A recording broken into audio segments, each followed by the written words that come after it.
Quand on entend parler d'économie, beaucoup pensent immédiatement que c'est quelque chose de compliqué ou quelque chose qui est réservé à une certaine catégorie de personnes, des personnes qui travaillent dans des institutions financières internationales, le gouvernement, des personnes qui travaillent peut-être dans le secteur bancaire, et que c'est vraiment un sujet qui est réservé à des techniciens.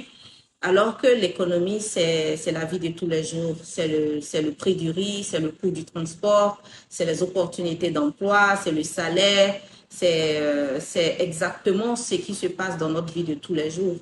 Le professeur Hachepo, paix à son âme, mon professeur de macroéconomie de première année, nous disait que si tu veux comprendre l'économie, il suffit d'observer, il suffit d'aller au coin de la rue et d'observer ce qui se passe. C'est des décisions économiques, c'est des comportements économiques.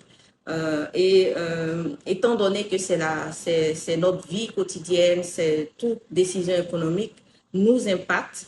Et c'est pourquoi je pense qu'il faudrait pouvoir parler de ces questions-là de façon simple, expliquer les concepts à la population pour qu'on puisse comprendre que chaque décision qui est prise par un gouvernement a un impact sur nos vies. Une décision qui est prise à Washington aura certainement un impact sur nos vies. Une crise économique aura certainement aussi un impact sur nos vies.